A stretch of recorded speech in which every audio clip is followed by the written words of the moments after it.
Do you have some time to talk now, Commander? Of course. Have a seat.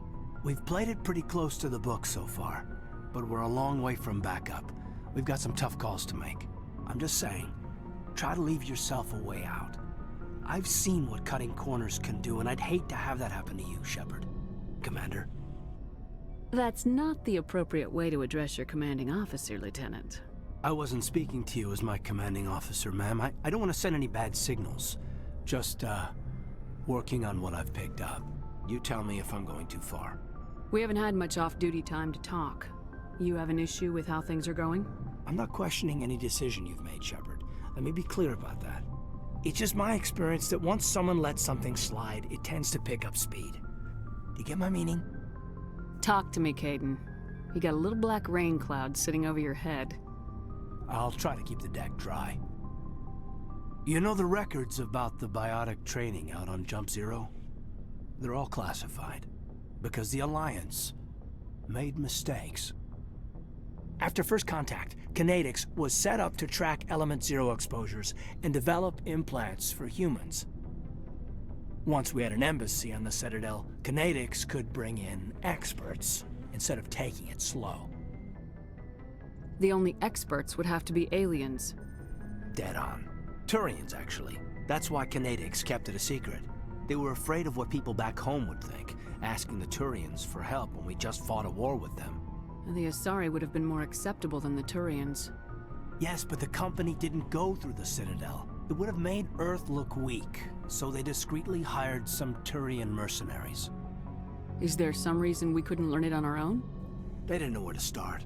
Hell, it took a couple of years to even link biotics and Ezo. Forget trying to get the kids to move stuff. They had trouble just helping them not break their own limbs. And their choice of teachers didn't help much. I'm sure Kinetics did what they thought was best. It wasn't best for us. They brought in an ex-military Turian named Commander Vernus. To introduce himself, he liked to say, "I was at the helm of the dreadnought that killed your father." Well, I told him my dad wasn't in the war. He'd retired to Vancouver. My family had an inland home that matured to new beachfront. Vernus had it in for me after that. He cut corners, pushed hard. I mean, you either came out a Superman or a wreck. A lot of kids snapped. A few died. The point of all of this, I guess, is that when you cut corners, it's not always obvious who pays for it. So why are you telling me this? Is there something I can do to help you get over it? I'm 32, Shepard. You don't serve as long as I have without coming to terms with yourself. You also learn that if someone is special to you, you help them. Try to keep them from making mistakes. Special, huh? If I'm out of line, just say the word. You're not out of line, Kaidan. But there are regs. I get you, Shepard. I don't make a habit of complicating the chain of command. Just think about what I said. We'll talk later, Kaidan. I'd like that.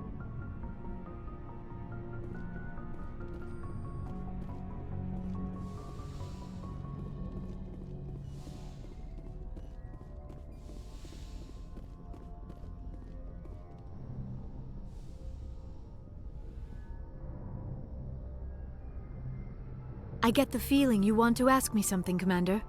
Tell me about yourself, Liara. Me? I am afraid I am not very interesting, Commander. I spend most of my time on remote digs, unearthing mundane items buried in long-forgotten Prothean ruins.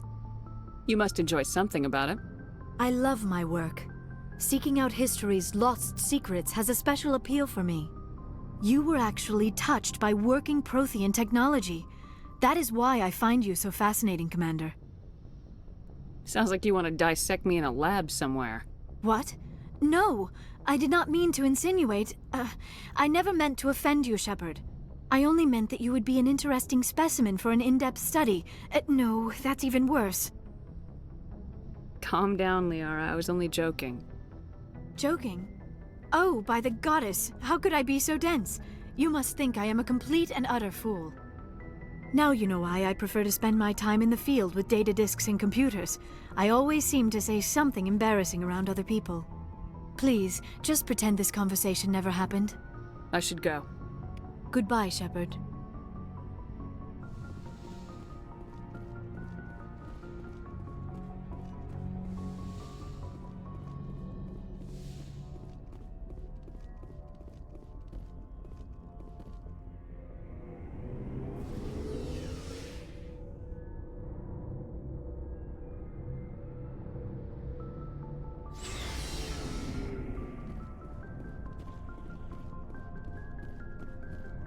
Commander, good to see you.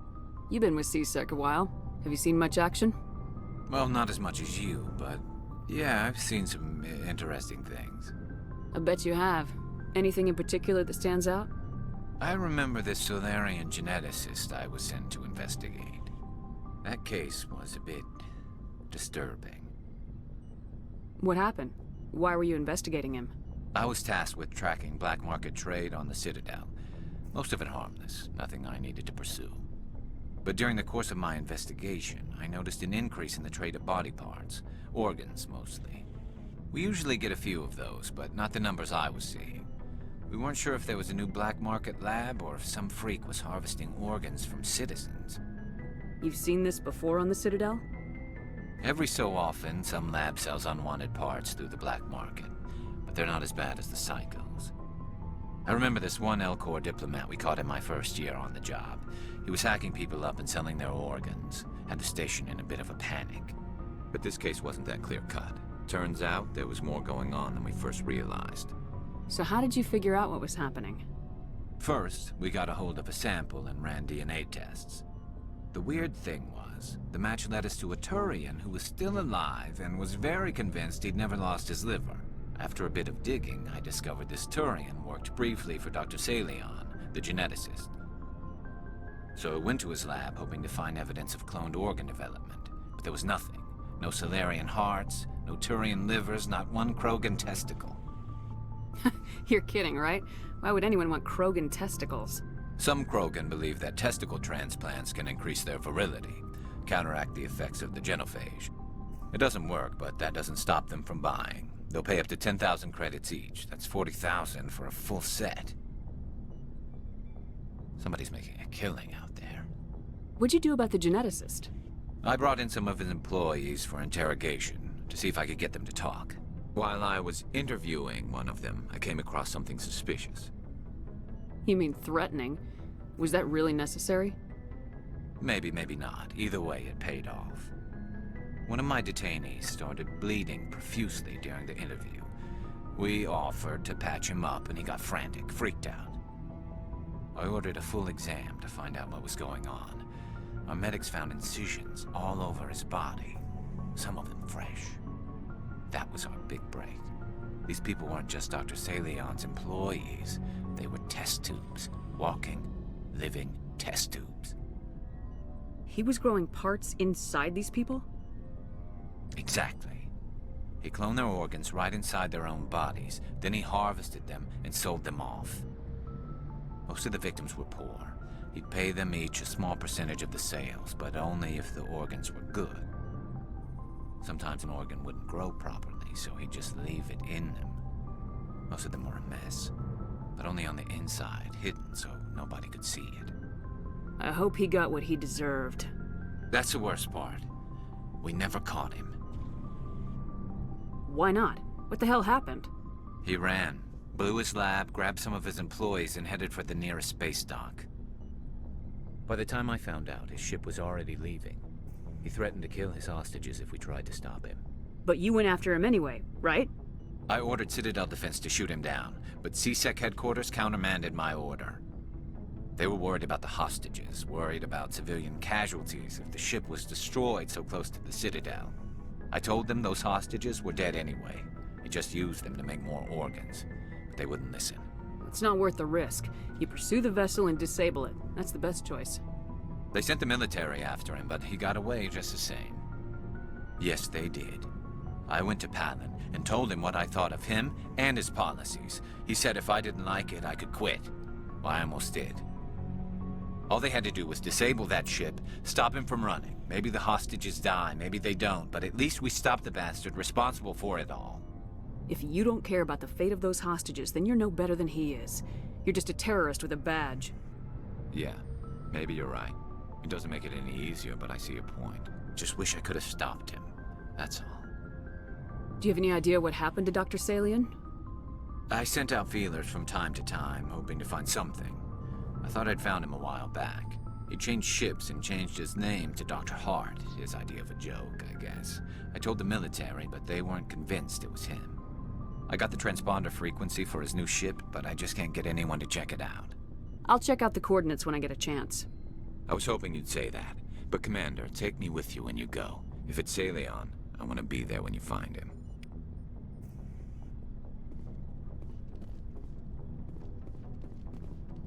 Commander? Do you have a few minutes to talk? One-on-one? Sure. I was just watching some mail from home. Oh, before I go, we saw Kaidan in a news vid about the Normandy. He's cute. Later, sis. Let's pretend this never happened. Are you interested in the Lieutenant, Chief? No, ma'am.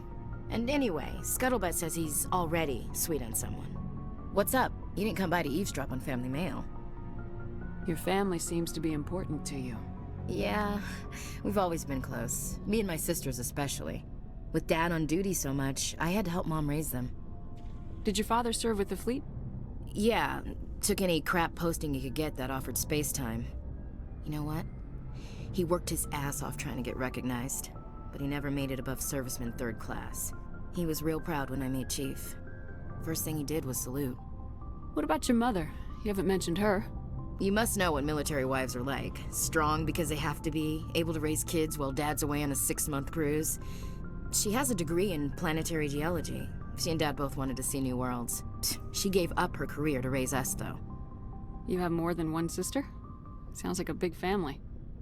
Yeah, I'm the oldest, then Abby, then Lynn. Sarah's the youngest. She's still in high school.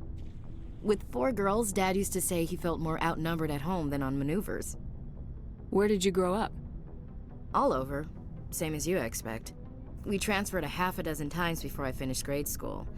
You go where personnel command sends you, right? I guess that's why I'm so tight with my sisters. We'd have to leave all our friends every 2 or 3 years. I was an only child, but I get the idea. At least one of my parents was always on duty. Yeah, military families, eh? With schedules like that, it's a wonder we ever have kids anymore. Things were tense between Sarah and me for a while. Then we bonded. Sounds like a story. Feel like sharing? Sarah got herself a boyfriend who wanted to go faster than she did, Mike. I didn't think he was a bad kid, just pushy. Lynn would send me these worried vid mails, and I'd tell her to relax. Where were you when this was going on? I was on active duty. Sarah's graduating high school this year. This was only a couple of years back. They were on Amaterasu. At the time, I was assigned to Chernobog. Same cluster, but a dozen LY away. Close enough to talk regularly, too far to make it back in an emergency. I couldn't afford a fast packet flight. If he really liked her, he wouldn't be pushy. Yeah, of course. If he didn't ask at all, I'd wonder if he thought Sarah was ugly. Damned if you do, damned if you don't. Mike thought they'd go for a romantic walk in the woods, 'cause he figured it was past time they did the deed. She levered Mike face first into a tree and left. Didn't have a scratch on her. Good thing Mom and Dad had us all learn some kind of self-defense. I took emergency leave and walked Sarah to school for a few days. Why didn't you tell the police? She said it wouldn't solve the real problem, and she and Mike would both become household names. It was a small colony. I said it was her call to make, that we should let her do it her way. Mom was pretty pissed about that. You said all of your sisters learned self-defense? Lynn did pistol practice, but didn't like it. She's kind of nervous. Sarah took Aikido. Abby decided to learn the sword. She always was a little weird. Likes big skirts and tops you have to tie her into. They do great things to her figure, though. So, what did you learn? One of Dad's friends taught me Marine hand to hand. Did anything happen while you were home? My last day out, Mike was waiting for us. Sarah had told her friends, so everyone at school knew what he did. He wasn't happy. I wanted to snap him in half, but Sarah gave me this look, this let me handle it, I need to do this alone look. She kept her cool, God bless her, as he screamed in her face. She just let him vent. Then he tried to punch her.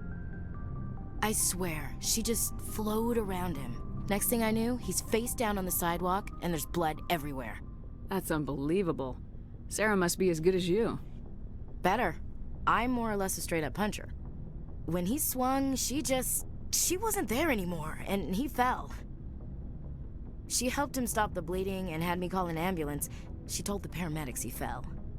Before they took him to the hospital, Mike touched Sarah's arm. I thought he was gonna end up on the ground again.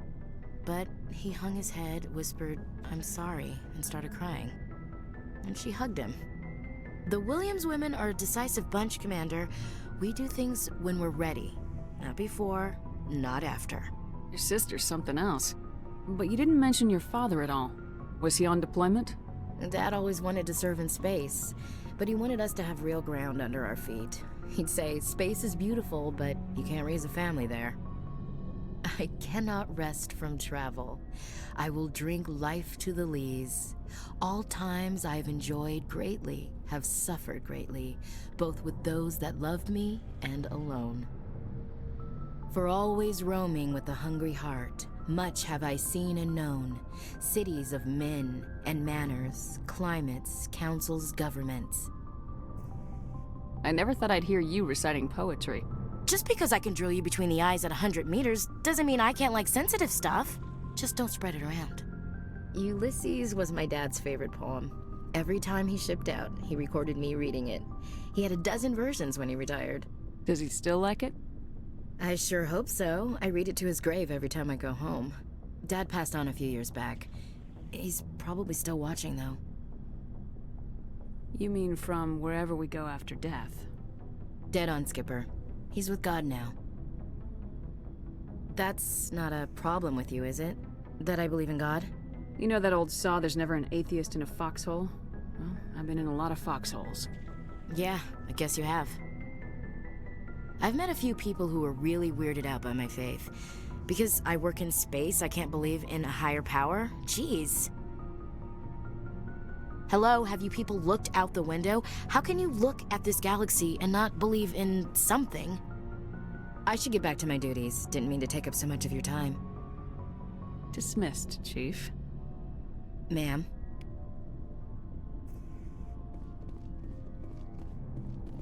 What do you want, Shepard? Why did you become a mercenary? Lots of reasons. Such as? Such as, I needed to get out of our system. I needed to eat. I needed to survive. Why not stay and help your people? I tried to help. That's why I had to leave. What happened?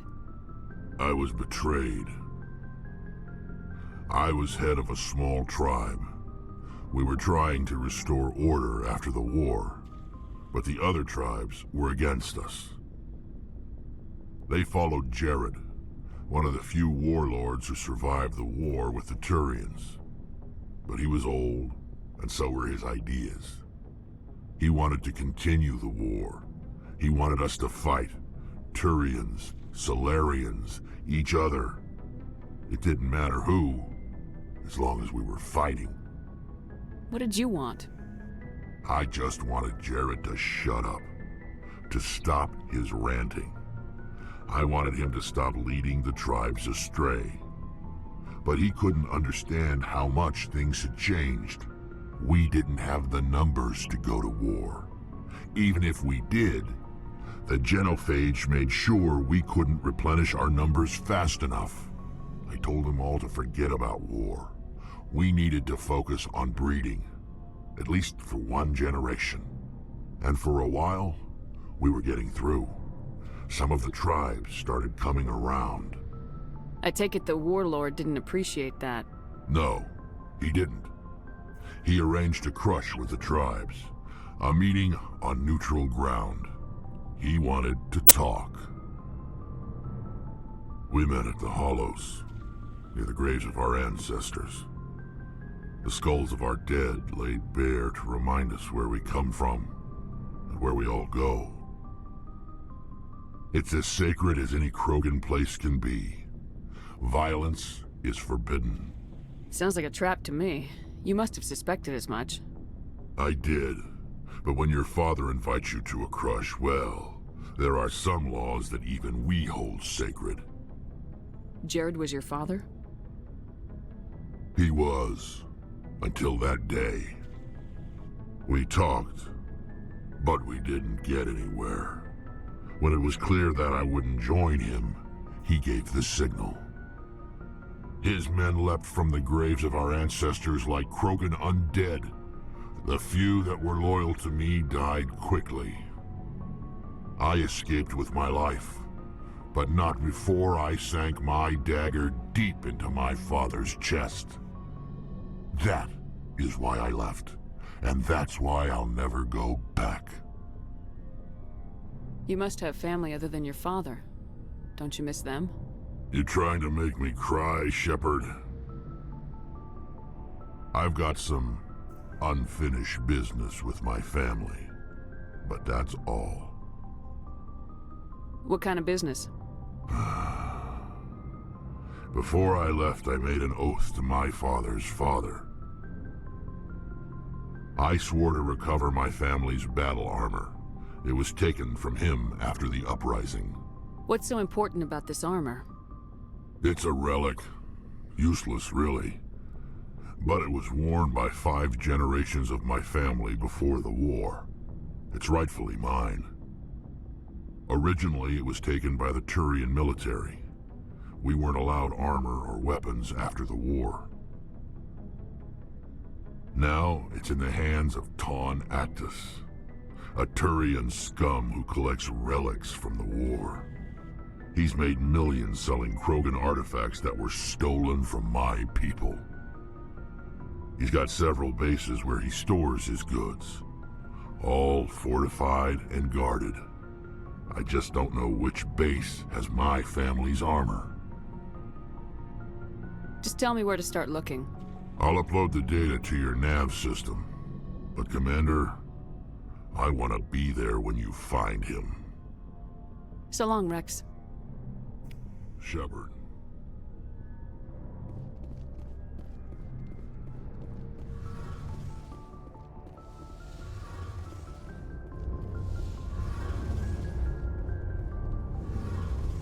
Shepard, I'm glad you're here.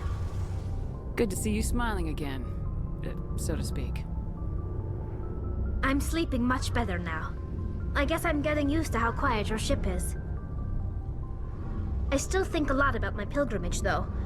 I know Steren's our top priority, but with all the worlds we go to, I was hoping to find something to bring back to the flotilla. We've still got a long way to go. You'll find something to take back. Yes, but it cannot just be some derelict ship my people can use for salvage. It has to be more than that. There's a lot expected of me. What's so special about you? It's my father. He's the senior member of the Admiralty Board. He's one of only 5 people who can overrule the decisions of the Conclave for the good of the migrant fleet. My father is responsible for the lives of 17 million people. Our entire race is in his hands, and I'm his only child. So are you some kind of heir to the Quarian throne or something? No, it doesn't work that way. My father's position isn't hereditary. I'll probably never serve on the Admiralty Board myself. Officially, I'm just the same as any other citizen. But it doesn't work that way in practice. People have always treated me differently because of who my father is. You must get all kinds of special privileges. I probably had it easier than most growing up, but it's not all good. People like my father have enemies, and they're not above using me to get to him. That must be tough on you. My people place a high value on family and ancestry. There's an unspoken expectation that I'll live up to my father's example. Everyone's waiting for me to do something great on my pilgrimage, something that will forever change our lives for the better. If I don't, it's like I failed, and that reflects badly on both me and my father. The work you're doing here is more important than anything any Quarian's ever done before. Yes, I know. But you have to understand Quarian culture. We're a very insular society. The events beyond the flotilla don't much matter to the average citizen. Our greatest dream is that one day we'll return to our homeworld and drive out the Geth. But even if we stop Seren, that's not going to happen. There's still millions of Geth behind the veil. Until they're gone, our exile will continue. What would you need to bring back to make everyone happy? Something that would help us better understand the Geth. They've changed significantly since the exile. They've continued to evolve. We've done our best to study them, but it's not easy. They're very reclusive. Until recently, they never went beyond the borders of the Veil. And all the Geth we run into now are under Seren's control. We'd need to find Geth operating on their own, independently. But I don't want this to get in the way of our mission, Shepard. First, we stop Seren. Then I'll worry about my own problems. What was your father like? It wasn't easy growing up as the daughter of one of the Admiralty. Even before he joined the board, he was a prominent figure. People looked to him for leadership. He had to set an example, and he expected the same of his daughter. Plus, he was pretty strict, a military man through and through. He never allowed me to settle for anything less than excellence. As a kid, I sometimes felt like he was pushing me too hard. But now I'm old enough to appreciate what he taught me. The world doesn't owe us anything. If we want something in life, we have to earn it. Where was your mother in all this? Mother was around, but she always seemed to kind of blend into the background. Almost like she was overshadowed by my father. He tends to do that to people. She passed on about 5 years ago. Some airborne virus that swept through the fleet. Happens sometimes when the filters start to break down. I think my father took it pretty hard. After she was gone, he became even more focused on his work. I think that was his way of dealing with the grief. Sounds like a tough upbringing. You don't resent your father at all? Like I said, it wasn't easy. My father's not the kind of person you bond with. And he wasn't around all that much. Too busy. People counted on him, and he took his duties seriously. Even when he was around, he always seemed a bit distant. Like his mind was always somewhere else. Come to think of it, I can't ever remember seeing him smile. Not once. It's like he was always weighed down by all that responsibility. I mean, I know he cares about me, but he never really showed it, not in the usual way. I guess the best thing I can say about my father is that I respect him. I want to talk about something else. Like what? I should go. See you later.